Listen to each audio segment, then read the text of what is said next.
So a little bit of housekeeping. You all probably know me if you've joined a Touch Day webinar before. I'm Emma. Hello. And today, so if you want to ask a question, please feel free to ask any questions. I'll get to them all at the end. I love answering your questions. And certainly, if I answer something while we're going through and then there's no need to answer the question, I'll still try and make sure I cover it off anyway, so it's nice and clear. So please use the Q&A box if you have any questions. So today's webinar is all about the Airbnb summer release, which came out, I think, in May. So it's been out for a little bit of time now. There's been lots of discourse and discussion around it, and a few other things have kind of come out over the time. So what we're really going to be discussing today is what was in that release, the guest-facing things, the host-facing things, and what it really means for your guest experience.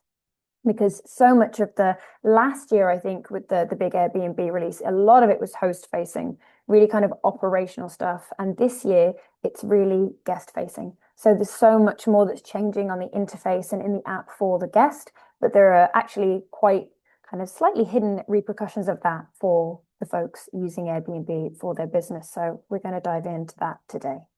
So welcome along. Very happy to have you here. And this is being recorded, so it will be sent to everyone later on, either today or tomorrow. So don't worry, don't need to take screenshots, but feel free to take notes, of course. All righty. So a little bit about Touch Day, very, very briefly. So Touch Day, if you're not a customer, you don't know already, we provide digital guidebooks for short-term rentals. So if you are welcoming hosts to your properties, a digital guidebook is the best way, in my humble opinion, to share your information with guests, communicate with them, and it's really this tool for ensuring a really fantastic guest experience. Our guides are used all over the world. We have customers in more than 30 odd countries, and we have guests all over the shop using guides, and more than 50,000 Touch Day guides are in use around the world, which is really lovely. So we've gone global. And millions of guests are using Touch Day. So we may seem like a small little business from the UK, but we really are all over the place. So I won't dive into that too much now. We'll get to a bit of the stuff around the guidebooks later, but let's now dive into the release.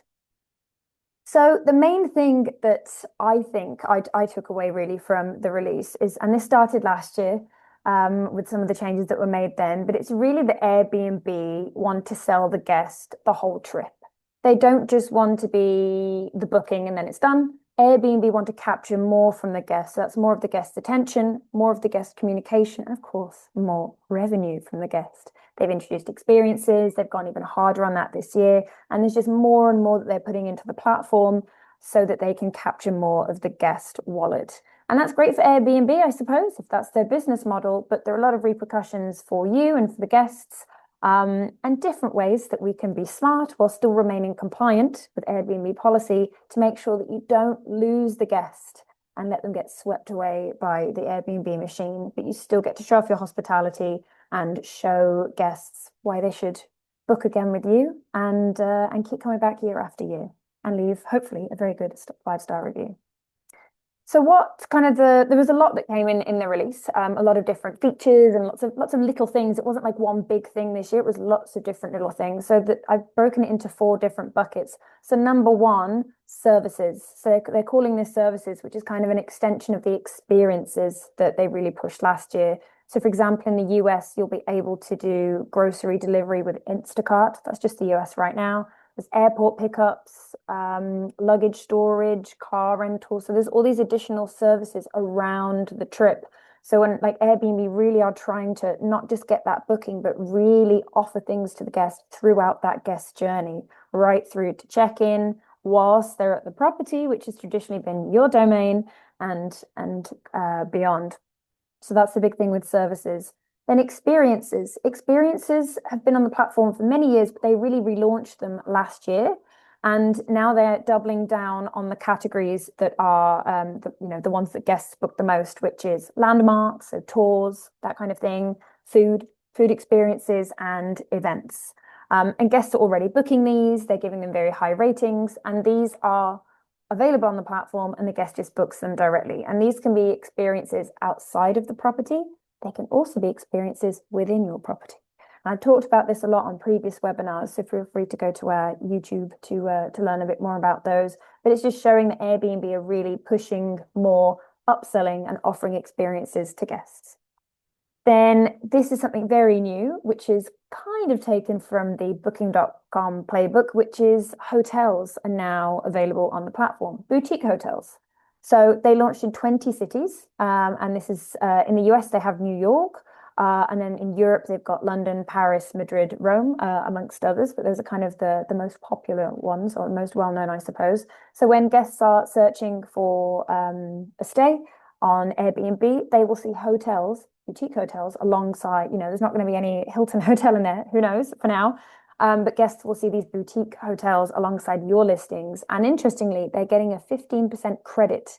When they book a hotel, they'll get a credit, like Airbnb money, to spend on a homestay. And so Airbnb are referring to your places as a homestay versus these hotels. So it's an interesting way of getting guests to book a hotel on the platform, but then to get credit to come back and book a stay. It's a very interesting flywheel that they're trying to create there. And then the last piece, which is probably not surprising to anyone because it's all anyone ever seems to talk about at the moment, AI is everywhere. So there's been a lot of AI woven through the platform. Brian Chesky, the founder of Airbnb, talked a lot about the importance of AI and the guest experience when they're on the platform, and just removing a lot of the friction and operational things that guests encounter when booking a trip. So I'll go into these in a lot more detail, but it's really changing the way guests interact with the Airbnb platform and therefore how they interact with your listings. And there are some things here that are super important for you to take note of and changes that you might need to make to your listings. But fear not, we'll run through it all. So what's live and where? There are some things that are relevant just to the US, and just to, so let me clear it up. So globally, the things that are generally available is the airport pickups, there's luggage storage, there's the boutique hotels that I mentioned, car rentals. Those are either here now or coming later this summer. It just kind of says later this summer, but it's July, so maybe they're already here. All of the AI features that we'll dive into a little bit, and the experiences.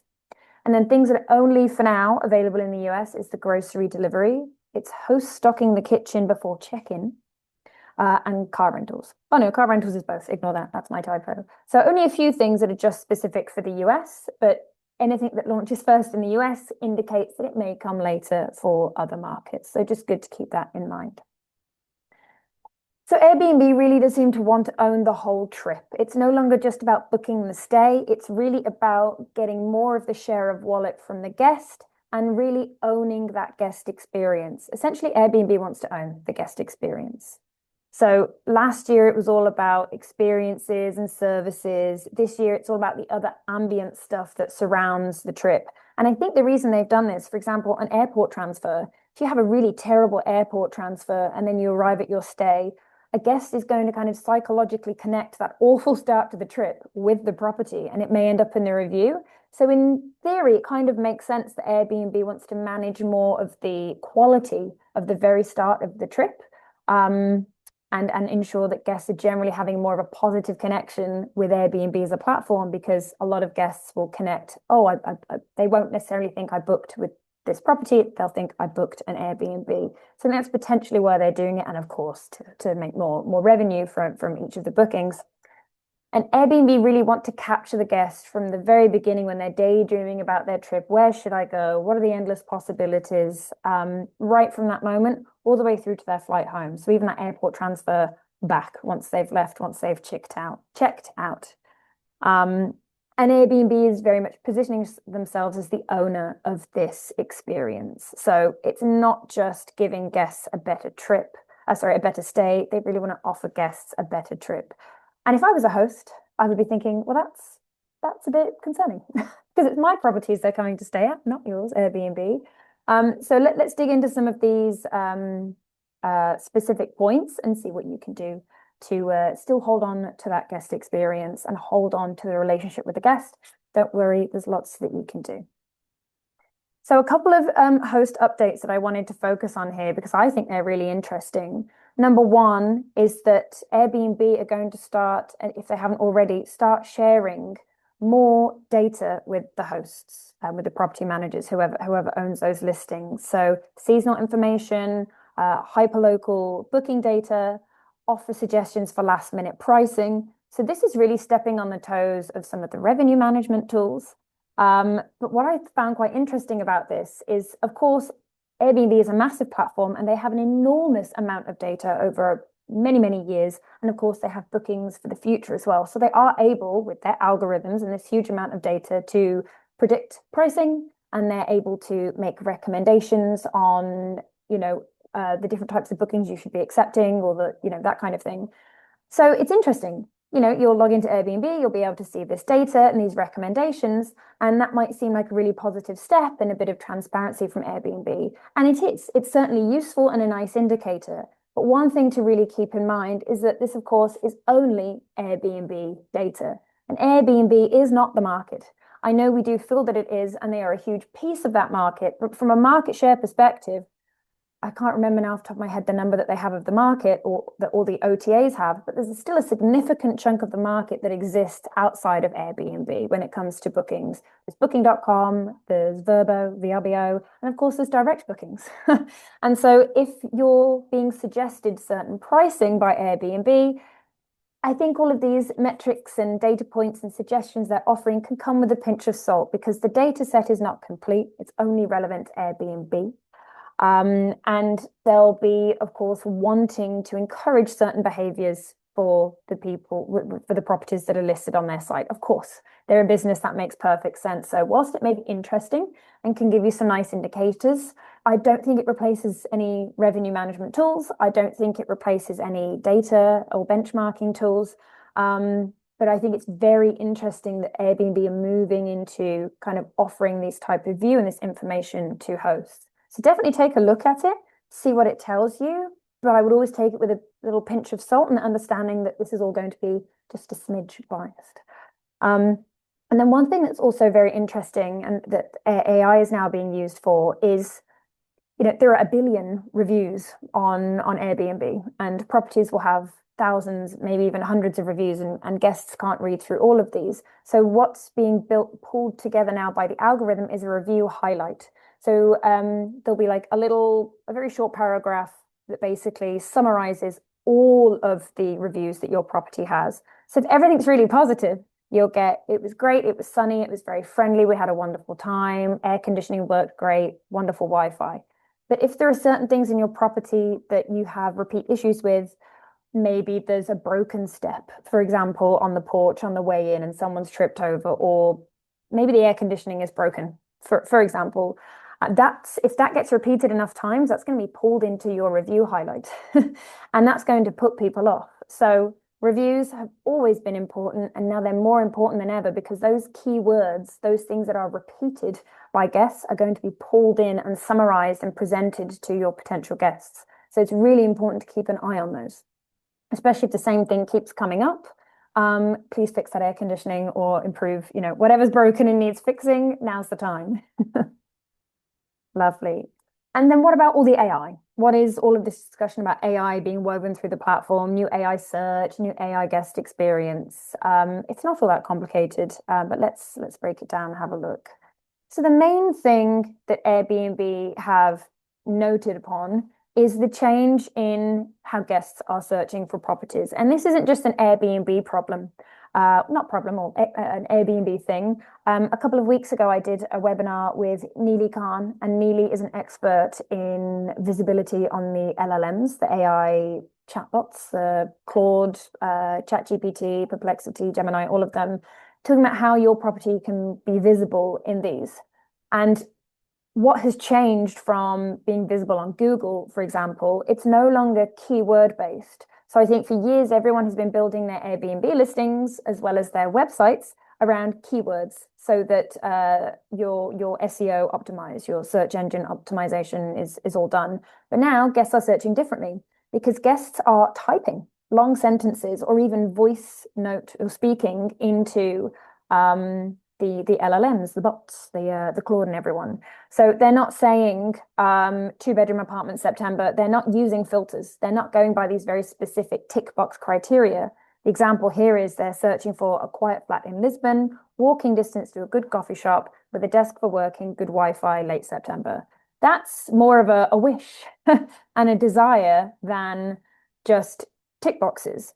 So there are fewer filters that guests can use, and instead there's more of this conversational searching, and Airbnb are now surfacing results based on this. So the way you're being searched for and made visible on the platform has changed.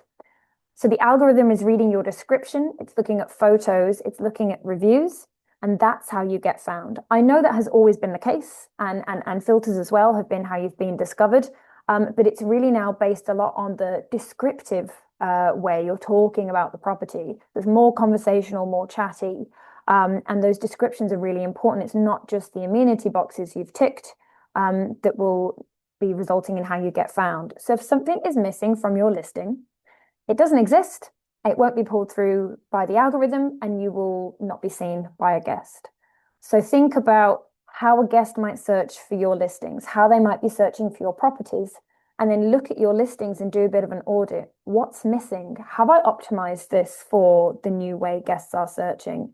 Because whether we like it or not, and not everyone, of course, is searching this way, not everybody is using AI to search, but it is happening, and it's just going to become more and more of a pattern, I imagine, over time. So getting ready for this now and responding to the new algorithm and the AI that it's using can only be beneficial to ensure that you stay nice and visible in the search rankings on Airbnb.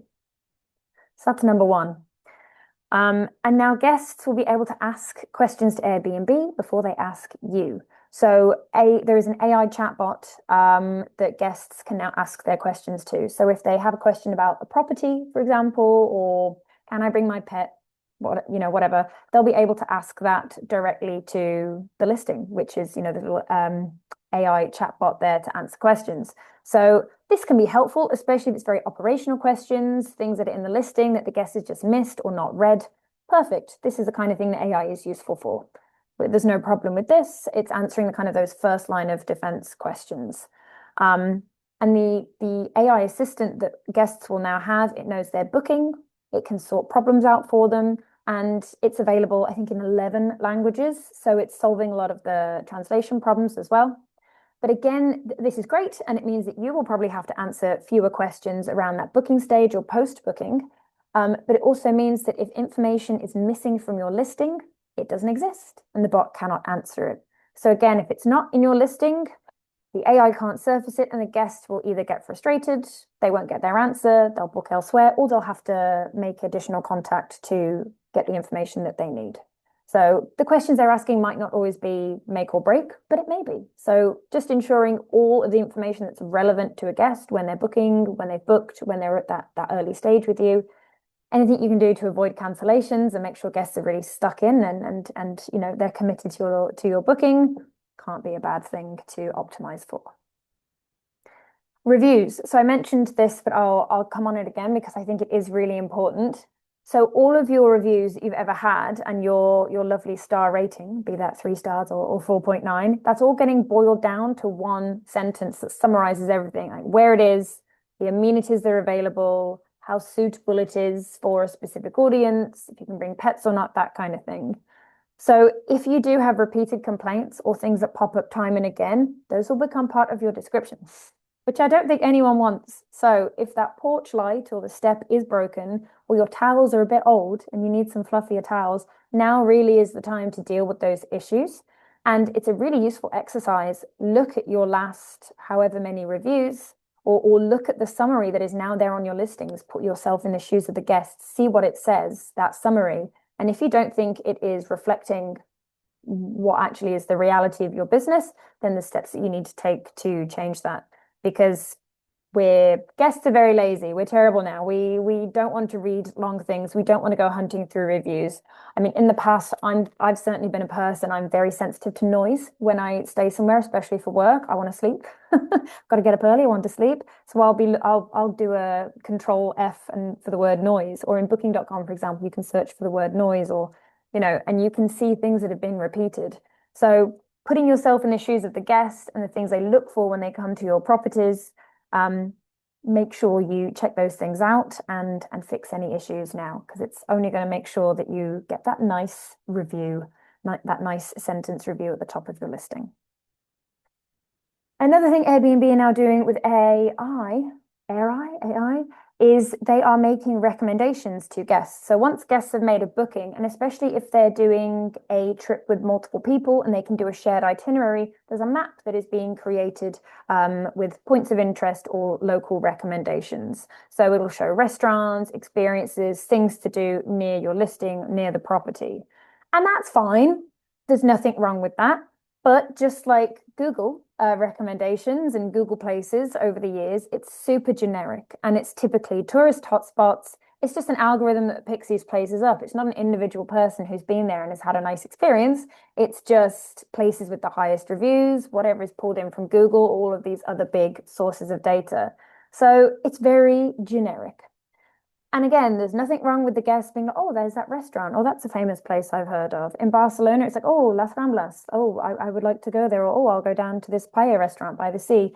That's fine. But a lot of guests want to go beyond these generic recommendations and actually find something that is unique and special and a bit off off the beaten path. Especially in a town like Barcelona, like it's busy. And if you come here fully as a tourist and you don't have any recommendations from a local person, you're going to have a very different experience. And that's what people want. They want these special experiences that make them feel like they've been able to do something no one else has. So whilst Airbnb is now offering these recommendations, I think it's a good thing because it is going to be generic. It's not going to be memorable and it's not going to stick necessarily in the mind of a lot of guests. So this is a good thing, I promise. So Airbnb might be owning what happens pre-check-in, and they're trying to get more and more of this whole trip experience. But the rest of the game is still yours to win. It is your homes that guests are stepping their feet into, and Airbnb do not live there. They're not there within these homes being able to connect with the guest beyond their platform. So the rest is really up for grabs. And I'm going to run into a few of these topics now and share with you some very practical ways that you can win. Take a big sip of water. So Airbnb does not own your guest experience. As much as they are trying to, and in certain ways they do, there is still so much available to you to stand out, show off your hospitality, make those connections with guests so that they remember you, they remember the stay, and they want to book again, and they book direct with you, ideally. So your business and your brand can still tell a story. There's nothing that says you can't have anything in your property to tell guests about your business, about you, and really make that personal connection with them. Guests are craving real experiences and a chance to disconnect. It's becoming a luxury item now to be able to go on holiday, put down the phone, have a bit of a digital detox, disconnect from the world outside, and connect with the people that you've gone away with. And with AI becoming something that kind of embedding itself into all of our lives, when I go on holiday, my phone is like locked in a box. I don't want to speak to anyone. It's the same at the weekends. I just want to be left in peace with the people that I'm hanging out with. And more, this is becoming something that people across the board are wanting to do because we're so overwhelmed with technology. There's so much noise. So actually, the more you can do to provide a beautiful experience within your property that doesn't require technology is a good thing.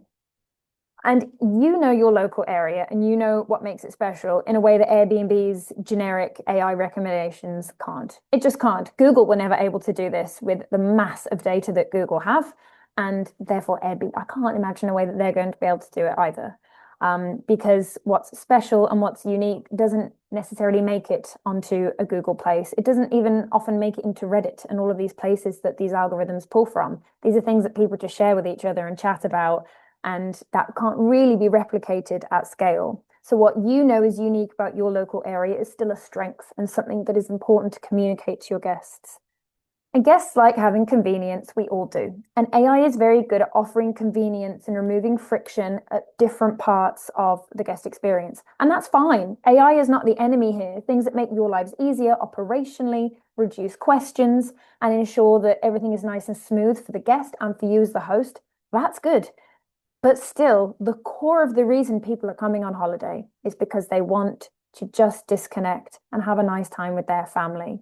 And Airbnb, I don't believe, can offer that. That's where you guys come in. And this is also where TouchStay's guidebooks can come in to help you. So in the age of the AI guest experience, a lot of people now are thinking, well, do I really need a guidebook? That everything's already been answered. The guest already has everything they need. When actually they don't. The main thing guests want when they go on a holiday, and we know this from the guest surveys that we've done at Touch Day and the all of the research that we've done and the hosts we speak to, the guests we speak to, guests want to have a lovely experience. They want to have a great time and they want to feel confident about their trip. Confident that they'll be able to check in on time and check in easily with no lost door codes or lost information. They want to be able to get in touch with the host if they need to. They want to be able to self-serve and ask questions and not have to get in touch with someone sometimes. And they want to be able to discover things about the place they're staying, whether that's the property or it's the recommendations that the host is offering to them. And one of the really excellent strengths that I think is now even more important for Touch Day is that once the guest has got it on their phone, they don't have to download anything. It's not an app. They don't have to go through this faffy process to get it on their phone or to open it up. You just send them a link. And once that link is saved to their phone, they save it as a little widget. So it looks like an app and behaves like an app, but it's what we call a PWA, a progressive web app. So it's browser-based. So once it's on the phone, it's there. So even when the guest has no Wi-Fi, if they've wanted to disconnect, they can just go grab their phone. It can be in airplane mode and they can still see all of the information that you've shared with them. Some features are not available, of course, because they do require an internet connection, but the core of the information that you've shared with the guests, the Wi-Fi code, the door access code, all that jazz, all of your nice little recommendations and storytelling, that's all still available. So there's a ton of stuff that is still so important and so necessary to share with guests and communicate to them you can do with your Touch Day guidebook. So what makes your property special are the things that AI can never do. And that's what I want you to remember. Think of course, AI can make things easy from an operational perspective, but how you make a guest feel, don't think AI is able to own that. Certainly not in the iterations that we have right now. And in my opinion, I'm super skeptical. I think more and more and more guests are going to want to speak to their hosts. They're going to want to have that connection and they're going to have a memorable experience because of the connection they make with people and a property and the place that they're in. So guests are still going to want to connect with you, not with a platform. And, you know, everyone now is saying AI sounds the same. It's all from the same sources. It's all very generic. It's very boring. I certainly find I switch off when I'm reading an email that I know is written by AI, or if someone's emailed me and I know it's written by AI, I'm like, I'm not interested. It's boring. It's just simply boring. And it doesn't, for me, it doesn't spark my creativity. It doesn't spark my interest. And this is the same for a lot of people. We know when something's off and it's, you know, we're getting kind of some information that hasn't been written by a human, and it does turn people off, and it is boring, and we don't go on holiday to be bored. And the experience guests have during their stay are still within your control because they're within your 4 walls, or however many walls your properties may have. What happens during the stay has far more impact on how the guest is going to feel than that they happen to have booked it on Airbnb. Maybe they had a great experience with Airbnb up until they checked in, and that's great. That's not a negative. That's good because that positive association will also be linked to your properties, but it's not the whole shebang. How you communicate with guests, how you surprise them and delight them is always going to be more important and more impactful than a chatbot that answers a question. Guests will always remember how you made them feel. And I say this all the time in all of my webinars because I truly, deeply believe that it is a fact. People go on holiday because they want to feel something and have an experience. It's just a fact. And no matter what magical AI things come up to take work off our plates and make things faster and more optimized and efficient, a holiday is still going to be a holiday for the majority of people. So what are some things that you can do? Well, your guidebook, your Touch Day guidebook, is now your secret weapon. We know that for the last couple of years, it's been harder and harder to develop a relationship with guests when they've booked on one of the platforms, Airbnb, specifically in this context. You no longer get the guest email, and now the guest phone number is even disappearing. In a lot of cases, it's gone, and now you just get these the placeholder number. With Touch Day Guidebooks, you can collect the guest contact information and still remain compliant with Airbnb's guest information collection policies, which is fantastic. We have this really nifty feature.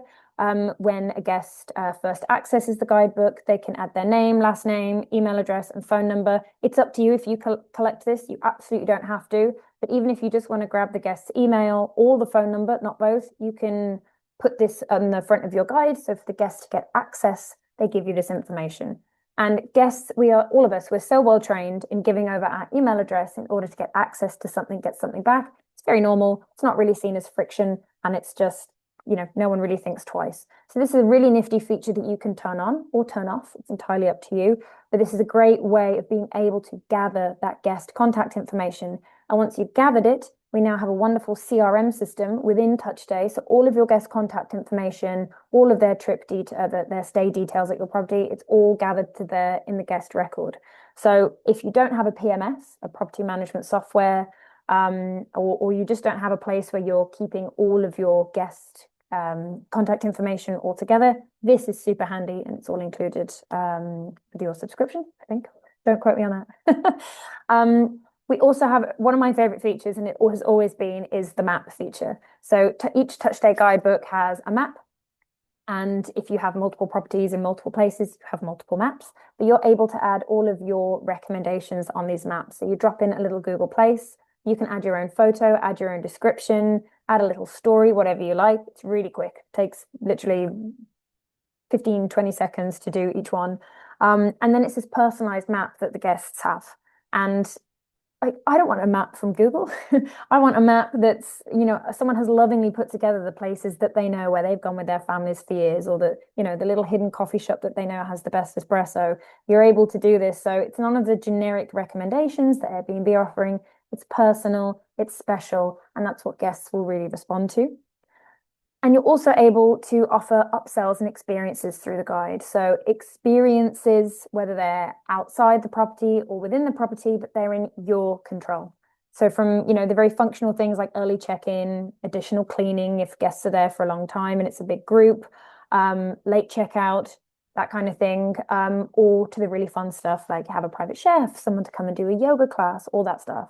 If you're not offering experiences to guests yet, or you're doing it very manually, it's a really nice way to dabble with it and give it a try. It's all included within the guidebook, and you're able to take payment for all of these upsells directly from the guidebook. We don't take a cut. It's all yours. No commissions here.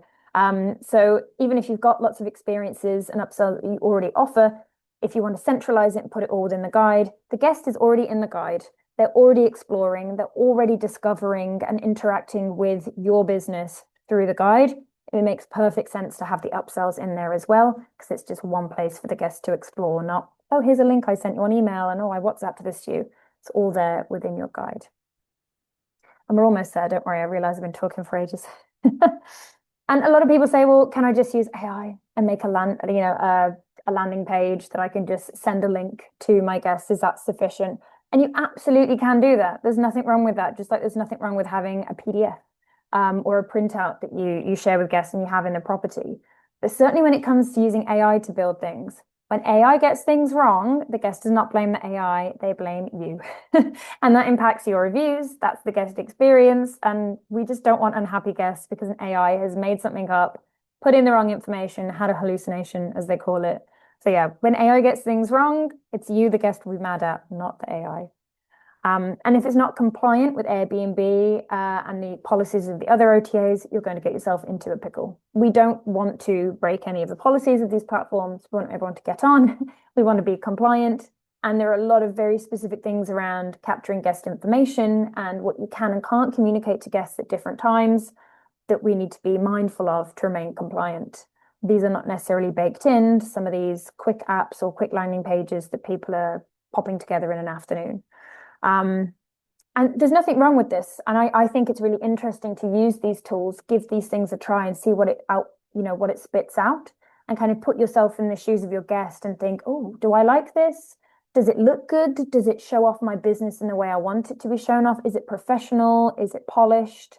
So it's a good thing to play around with. I'm not against experimentation and giving it a go. Of course, I've done this. I have a business, and I'm always using these different things. Oh, would this work? Is this nice?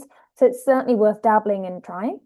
Absolutely, especially if it's you've never had anything before, you've never even had a PDF, you've kind of just relied on the information on your website, for example.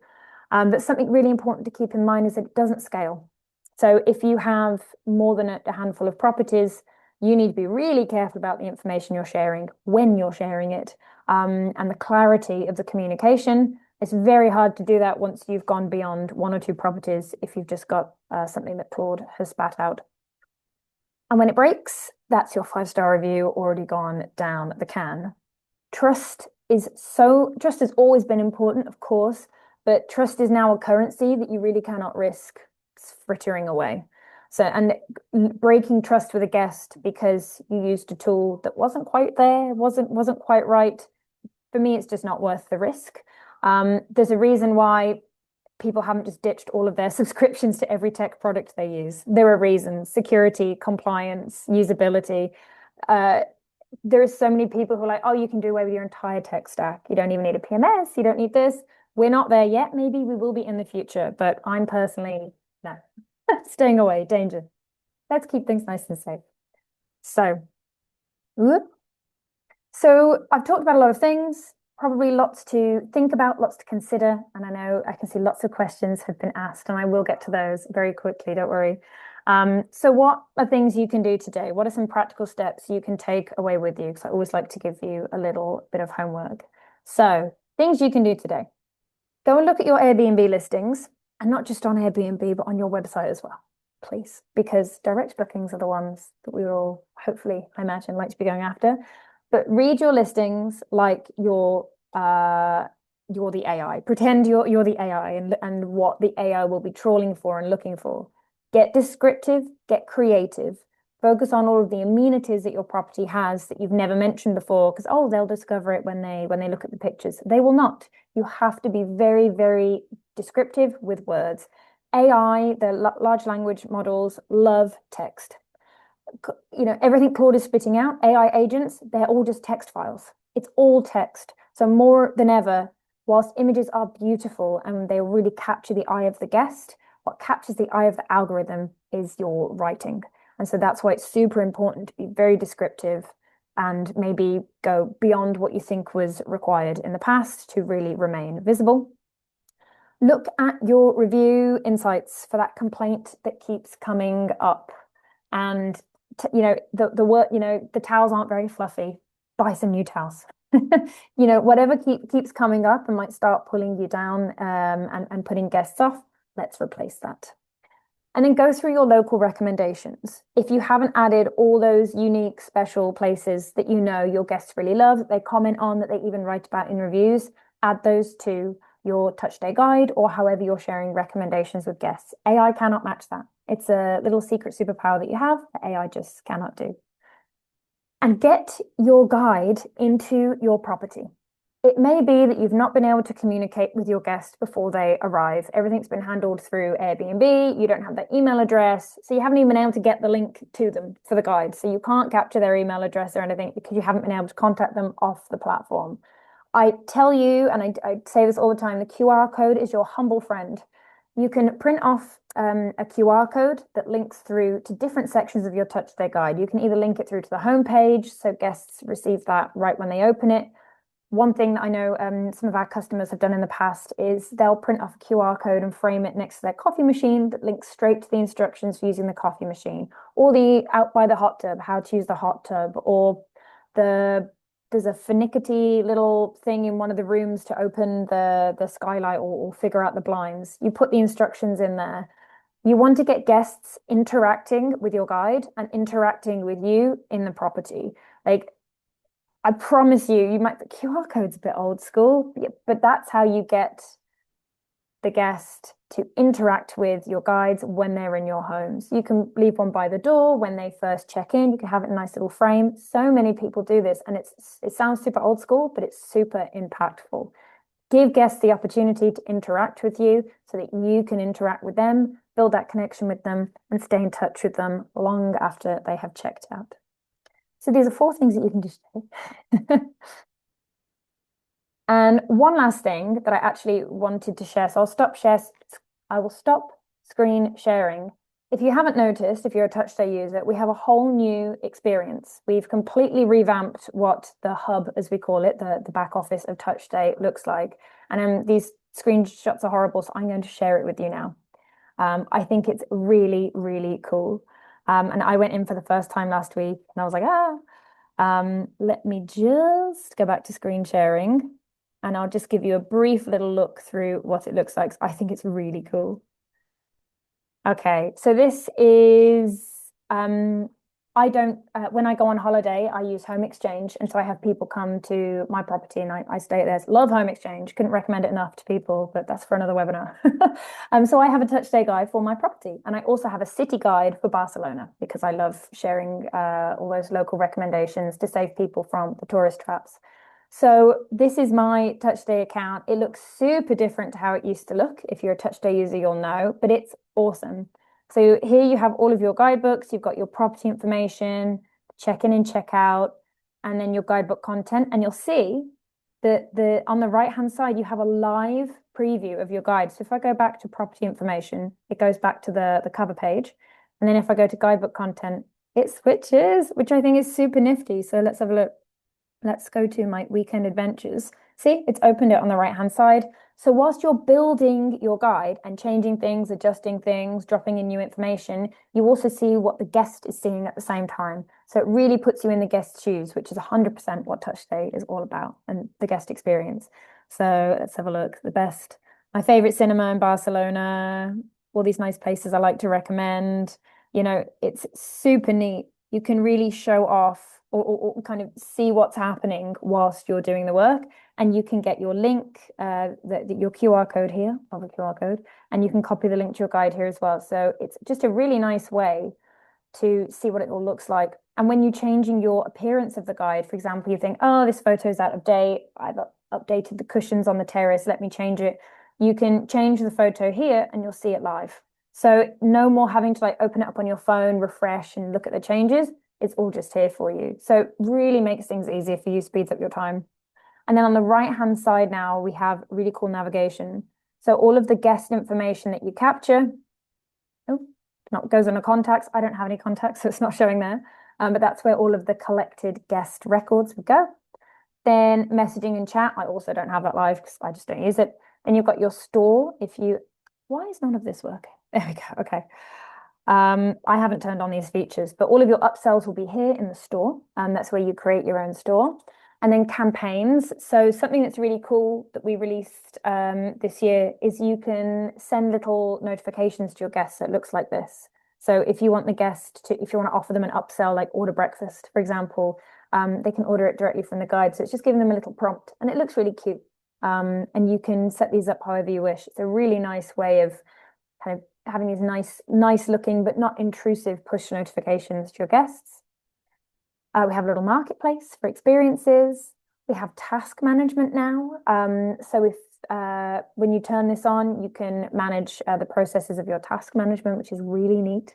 All of our integrations with different PMS softwares, as well as our integration with Airbnb. There's a whole host of them in here, and your data dashboard. So I don't have that turned on either. So your full dashboard for whenever guests are clicking around, looking on your guidebook, you can see how guests are using the guide, get all of your usage statistics. So it's just super. It's a whole new change. I absolutely love it. We'll be doing a full webinar on this in September, sharing what's changed, sharing a lot of these new features, because TouchStay is a whole load of stuff. We're so much more than just guest communication and sharing information with guests. There's so much more you can now do to kind of manage the whole world of guest management. So I will pop back into my little presentation and then I think let's do Q&A. Let's just jump straight into the questions. There's been lots of questions. I'm going to take a sip of water. Okay. Oh, so questions. Oh my goodness, I'm scrolling. Okie dokie.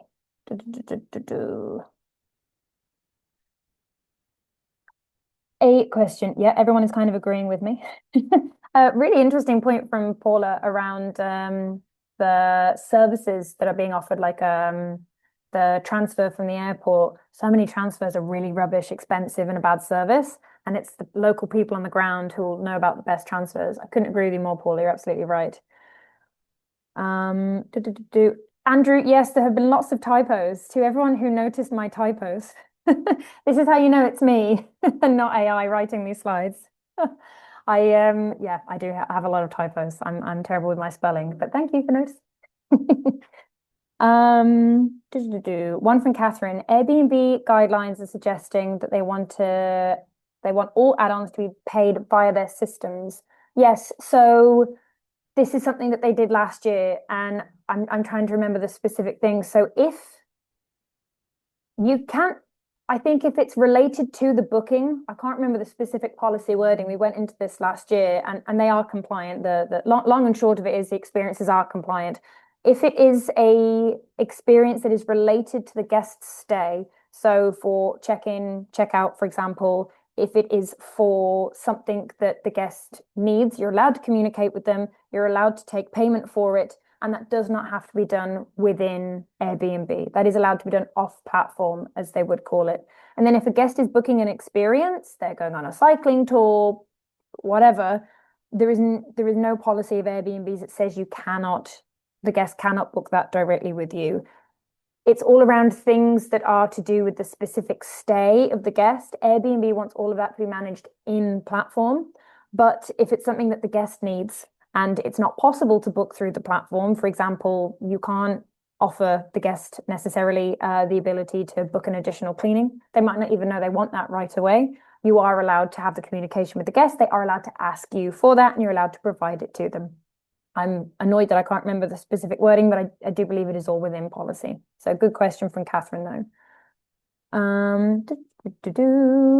Someone said, I don't tend to reply publicly to reviews. Would that help? I do believe that this is helpful, yes. We were having this discussion a while back about should you publicly reply to reviews. And this is a great way of building trust.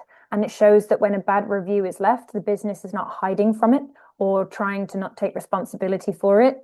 And saying, hey, thank you so much for your feedback. We really appreciate this. And knowing, and for example, if you're responding saying, we have now fixed that issue, there are new fluffy tails, for example, the AI will also read that. So this will all be contributing to what the algorithms and the AI are pulling from. So it does remain important to respond to your reviews.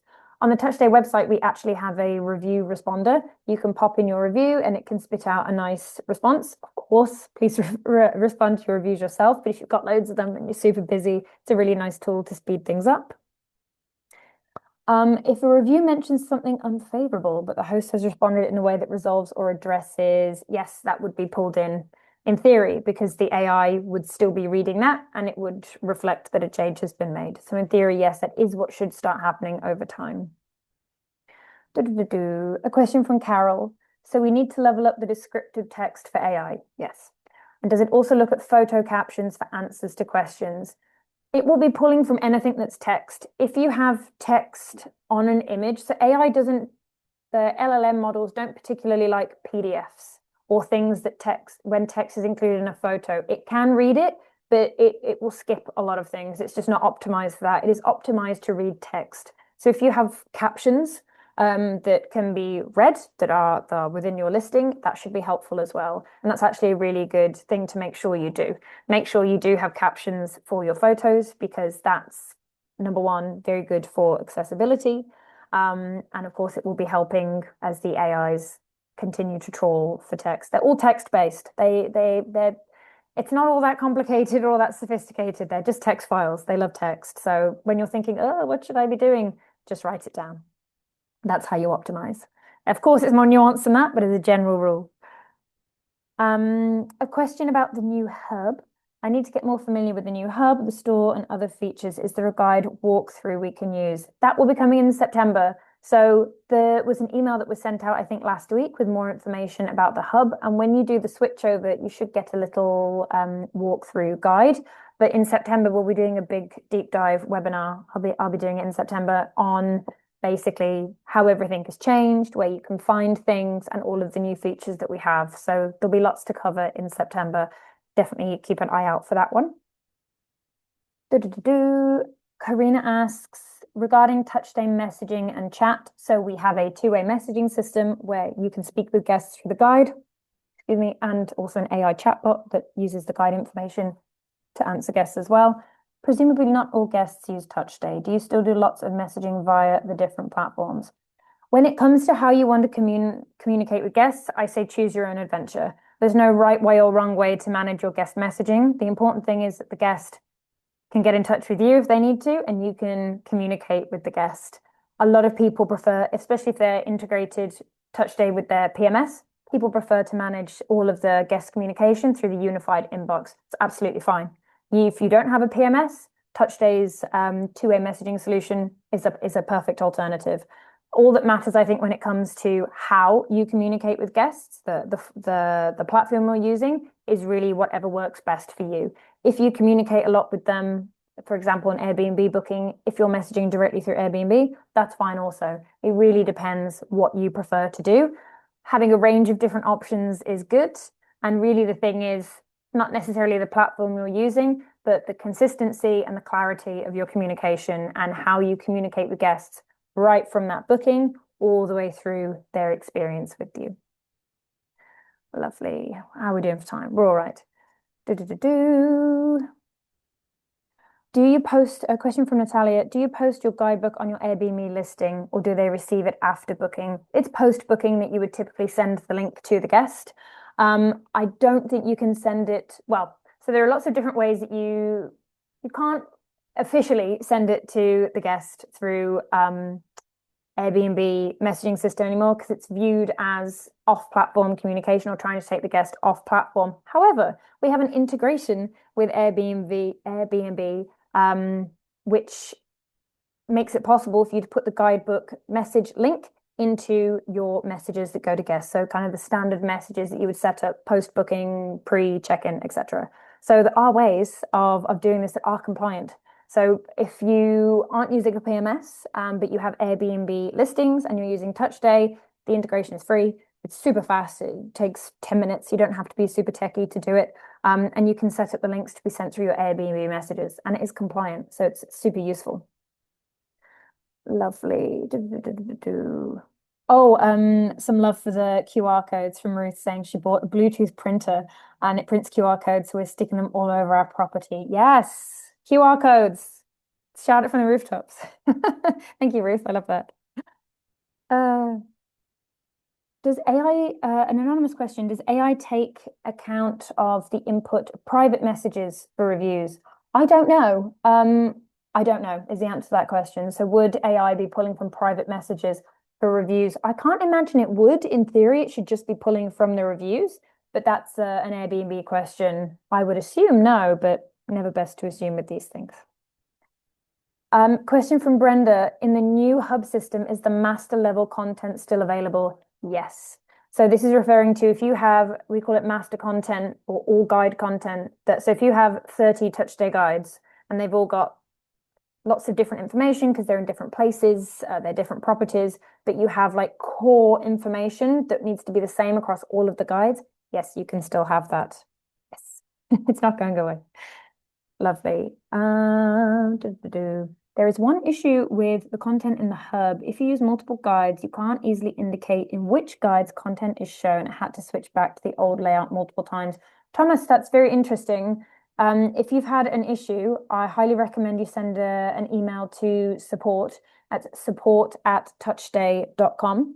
And this is something I'll make sure we cover in the webinar in September because you should, in theory, as I just said, be able to have that content that's shared across the multiple guides and see which guides it's being shown in.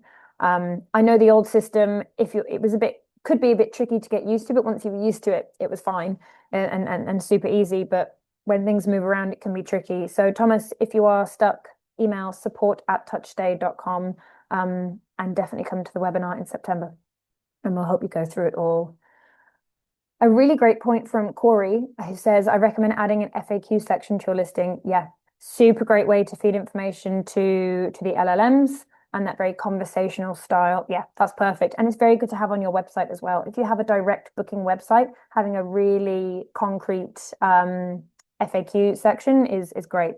It's all text. It's really conversation style writing. So that's a really good recommendation from Corey. I will be stealing that one for next time. Lovely. And I see a recommendation from Thomas. Thank you. Lovely. Is there a free trial before going live or an option to create a guidebook before launching? Yes, we currently offer a 2-week free trial.